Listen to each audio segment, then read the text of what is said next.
To some transfer news, and there is a little bit of stuff. First of all, we're going to talk about Radu Dragusin. Nothing of surprise here, but his agent has offered him out to Juventus. Whether Juventus take another bite of the cherry with Radu Dragusin, I'm not sure, but Football Italia is saying that Tottenham defender Radu Dragusin has been offered to Juventus. Dragusin's agents reportedly have offered the defender to Juventus director Marco Ottolini, who first bought Dragusin to Genoa from Juventus in 2022.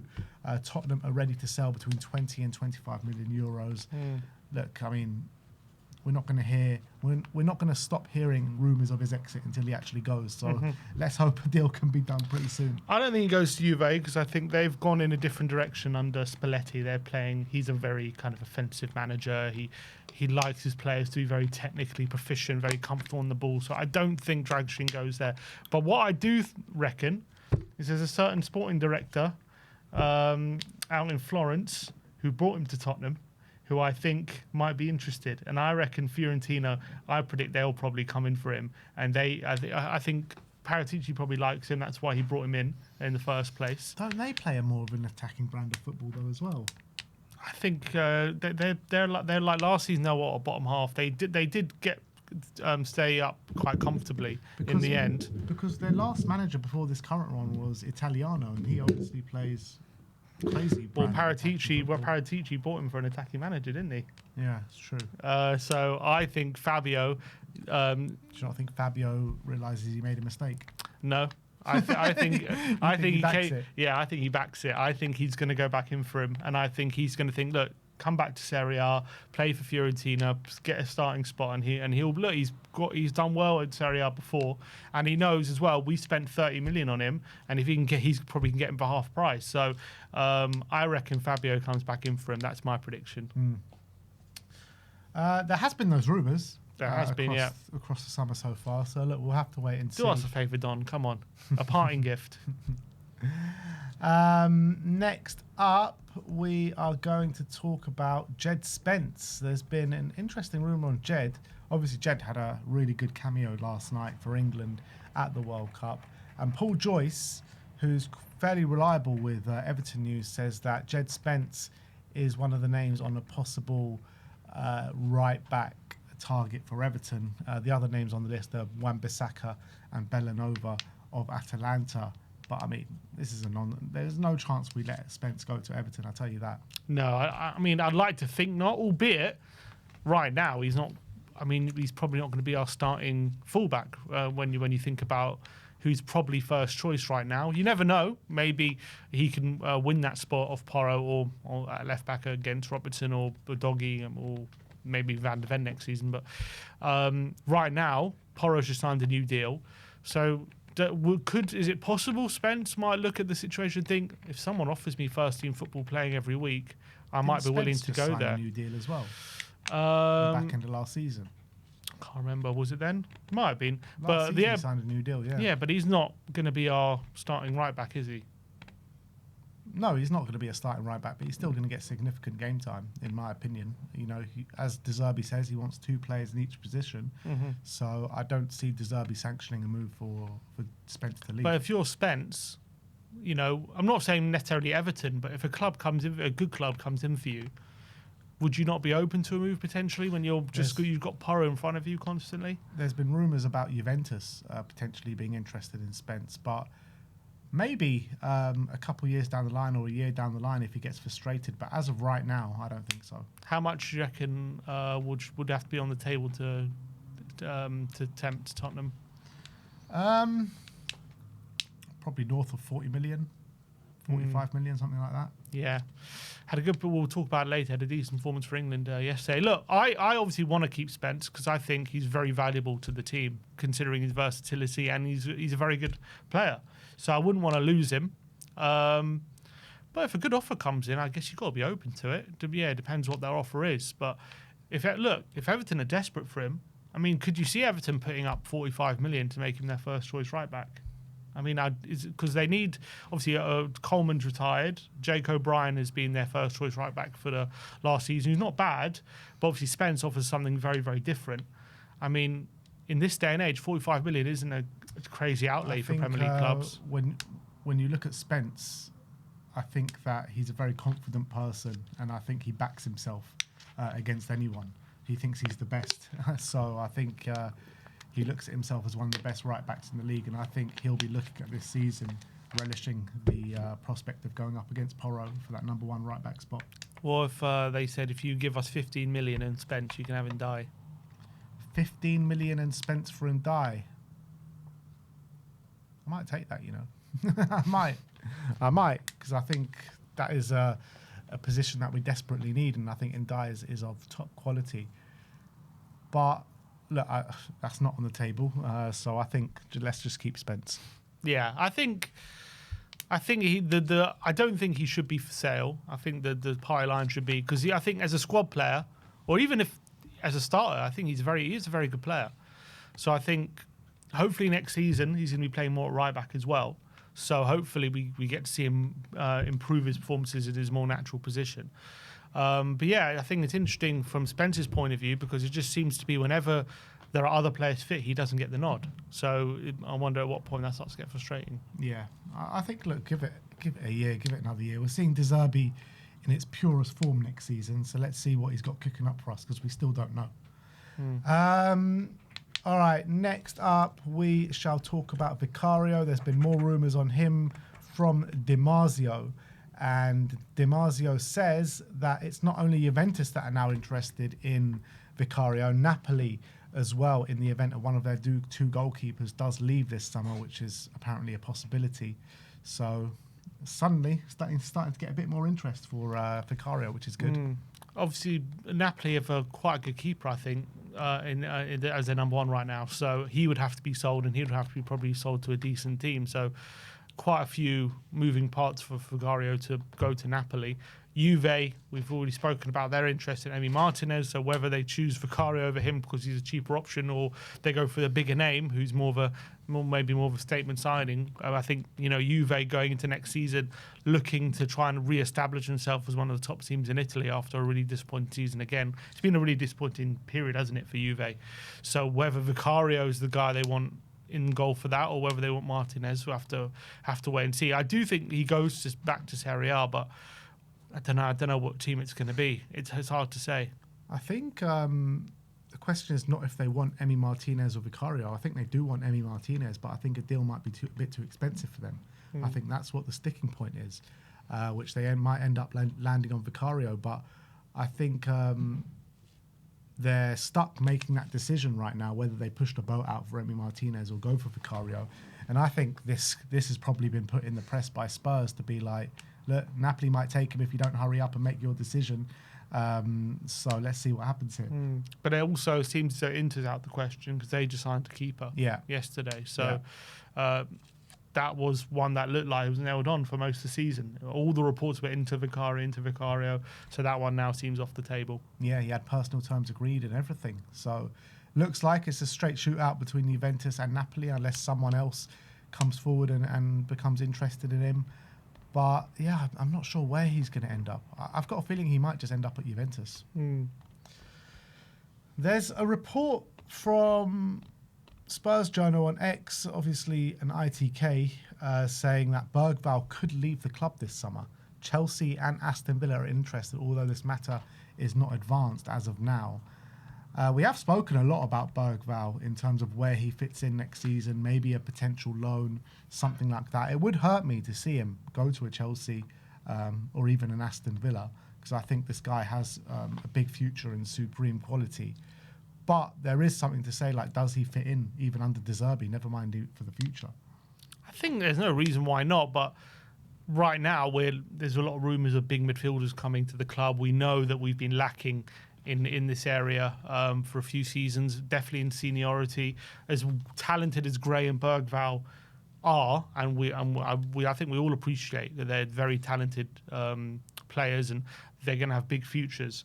They just haven't been able to allow us to keep a stable position in the league when they've come into the team. That's just a reality. They haven't quite been ready to be part of a team that wins football games. They've struggled at times to be really dominant. Not to say it's been solely their fault, or they've even put in bad performances, but at the end of the day, it's just too consistently. They've played a lot of games, and unfortunately, we just haven't been on the winning side. So they just haven't been at the level that we've needed to be challenging in the top right now. They have gone through that 2-year development. I think that will serve them really good. So I really hope they do stick around for next season, and we sign extra players, and I think it will do them the world of good, and I think it would have helped their development, what they've been through. I can't see us selling to Chelsea. I would be shocked if we agreed a deal to sell to Chelsea for any. I think there'd have to be a big premium on that. I can't see Tottenham selling to a rival like that.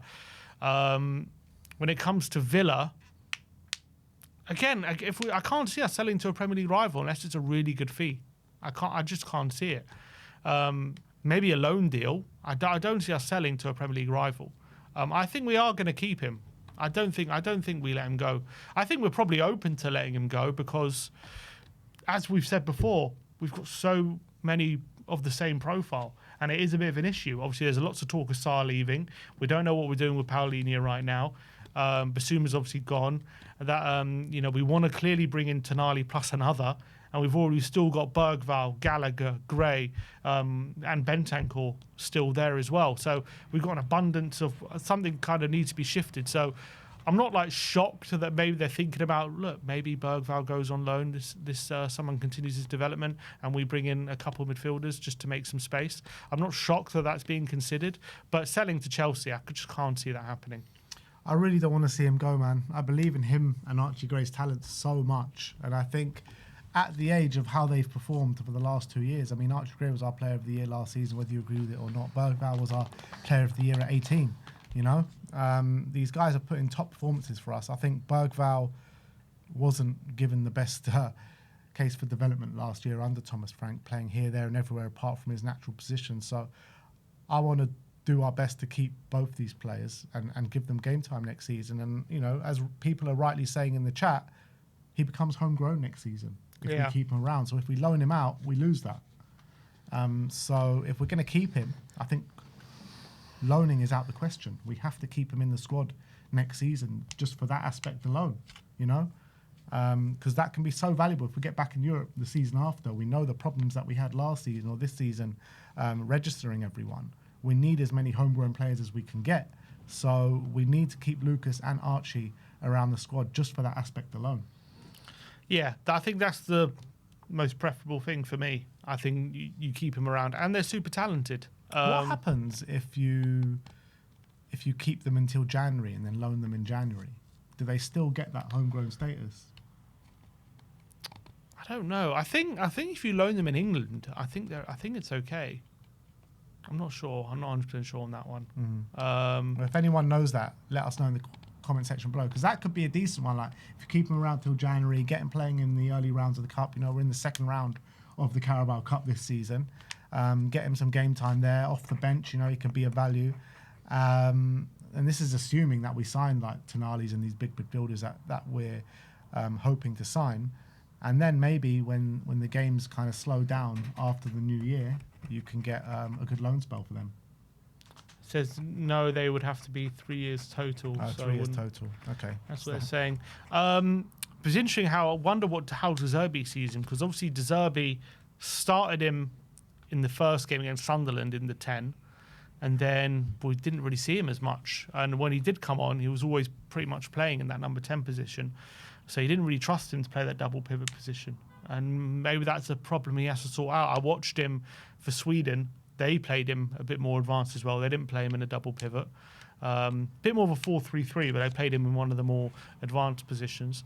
So as much as he was very much outstanding in the double pivot under Ange in Ange's second season, I guess the other managers haven't trusted him there for some one reason or another. And I guess there has to be a question mark as to why that is. Is that his lack of maybe positional discipline? He seems to be maybe he runs around a lot and maybe doesn't have that positional awareness to know where to be to make sure he's not leaving the defence exposed at times. And that can happen with a young player, but clearly Frank had the same thing. He wouldn't play him in the double pivot, and we all bemoaned it.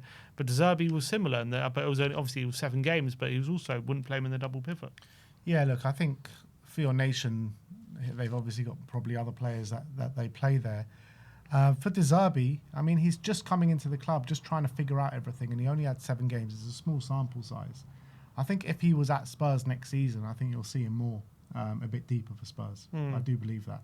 And I think it came very evident to De Zerbi pretty early on, after the first game or two, that he needed his most experienced players in the middle of the park there. Yeah, and that's exactly how it worked out, yeah. So that's Lucas Bergvall. Let's hope, in my opinion, I really hope he stays.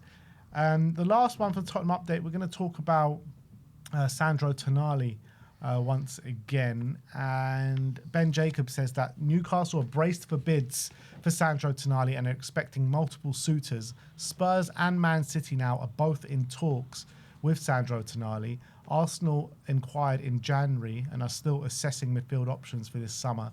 A return to Italy is very unlikely due to the cost, even though Tonali does want to play in Serie A again one day. Newcastle looking for around £100 million, including add-ons. So yeah, Athletic obviously brought the report yesterday about Man City now considering Tonali. SZY says it could be because of the future of Rodri has not been decided yet. And also Nico Gonzalez. Nico Gonzalez as well. And now Ben Jacobs saying that Man City are in talks. Not great news. Have to see how serious they are in terms of how high they're willing to go. Do they have a limit? Are we willing to go a bit higher than them? Are they willing to accept our bid? Do we have a premium ahead of Man City because we're closer to Newcastle than City are? So would City rather sell to Man City than us? There's all interesting questions. It's not great. Obviously, if Man City agree a deal, you would think. I'd be shocked if Tonali goes, no, I only want Tottenham, I only want De Zerbi. I would be shocked if Man City can't put a very convincing case as to why he should be joining them rather than Tottenham. So it's great that he's open to us, but at the end of the day, when Man City come calling and they're starting a new revolution, a new project as well, he can be central to that. It's tough to compete with that right now, considering where we've been over the last couple of years. I think we can put a good case as to why we should join us over Newcastle, but why he should join us over Man City is a different case. Yeah, I know. That's why I really started to worry when I saw the reports from The Athletic. Let's just hope that Man City go in a different direction. Rodri signs a new deal. Yeah, but it's worrying. It's worrying. And when these links came out to Tottenham, there was always scepticism about it. And there had to be, because like Spurs, it's not deals that Spurs usually do. It's just like very out of the norm for Spurs to get a deal like this over the line. You never know what could be going on behind the scenes. For example, does Rodri want to settle his future after the World Cup? And maybe he doesn't know what he's going to decide, and maybe Tottenham might look. We want you now. We're not waiting on anyone. We want you to run the show. We want you to be head of this project, the face of this new Tottenham. Like, we want to build this team around you. Deserve it. You have a good relationship with, and maybe Man City are like, look, we're gonna just keep your decision on ice. We're waiting for Rodri. If he decides no, then we're gonna go big for you. But we really want you if he leaves. And maybe Tottenham's like, look, these guys want me now. These guys are serious about me. They're not waiting for anyone. And maybe there's an opportunity there. But maybe he would be willing to wait for Man City. Who knows? Yeah. If you're in Tonali's shoes right now, surely the smartest thing for him to do would be wait a little bit. Yeah. I mean, probably. That's probably what I would do if I'm Tonali, because you want to probably get the best chance of winning trophies, but then again, there's no guarantee. There's no guarantee if he waits for Man City, they're going to come. Of course, there has been another tedious report about Adam Wharton to Spurs. I think it was from Flash Score or something. I never knew they did transfer exclusive or anything like that. I think it's Flash Score, but I think their journalist was Dean Jones, but who's also not exactly great. But yeah, but he said Spurs could be going in for Adam Wharton, and apparently Crystal Palace are going to judge the Elliot Anderson price on what they're going to charge for Adam Wharton, which is looking like 120 million or whatever it is. If it is a straight shootout between Adam Wharton and Tonali, obviously in an ideal world I'd want both, but I don't think that's realistic. So which one would you prefer? I think Wharton's more the player we need. Agreed, yeah. But the problem is he's just a bit injury prone, and there's a bit of an uncertainty there. And Tonali's just so robust, and he's good technically as well. And apparently, hasn't Tonali had his injury problems as well? I know last season he was kind of clear of them, but I mean, he had his betting problems. He had his betting problems, yeah. I don't know. I don't know if I think his injuries record's pretty good, isn't it? I know last season he played 35 games and he was pretty clear of it, but I thought before he had a few injury problems. I think he's pretty robust, if memory serves. I don't know if I'm wrong there, but it's a tough one. I wouldn't pay 100. I don't know if I'd pay 120 million for Wharton if that's what they're demanding. He's played pretty much full seasons ever since he's been there. Apart from the betting scandal. That's one thing you got to work. Just check his betting accounts. Check he's not he's not falling off the wagon. But yeah, I think just on player basis, I think I'll go for Wharton. Wharton played 34 Premier League games last season. So maybe he's gotten over them. It was 20 the year before, 16 the year before. So, I mean... But the year before he joined in January, didn't he? Yeah. So, I mean, he has had injuries, mainly like small niggles that keep him out here and there. But like 34 games, I think, it's good. Can't really complain with 34 games. So, I would prefer to go to Wharton. I think Tonali is the better player right now, but I think Wharton is more than what we need. I agree. It's just a better profile for me. But obviously, if we had a double pivot, Wharton and Tonali, that'd be amazing. Just dream. That's a dream world. Yeah, I think that literally is a dream world. Never going to happen. I can see us spending that kind of fee on one player. I can't see us doing it on two players. Yeah, and Wharton's going to be probably like 20, 30 million more than Tonali. Yeah, I wonder if that's true. I wonder if we bid 85 million plus 50, plus a deal like Tonali reaching to 100. I wonder whether they would accept that. Surely there's players that we want to offload that Palace would take in a sweetener. Well, they've already been burnt by Brennan. Conor Gallagher.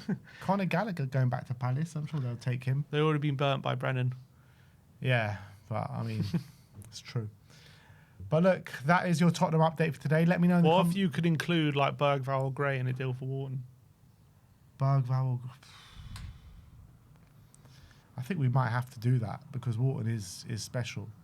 There's no guarantee either of those reach Wharton levels. It's not a guarantee, but there is an expectancy. I would do it with a heavy heart, but I wouldn't want to do it. Which one, Bergvall or Gray? I'd go... I don't know, man. Tough. A real Sophie's choice. I love them both. What do you reckon, chat? I think Bergvall.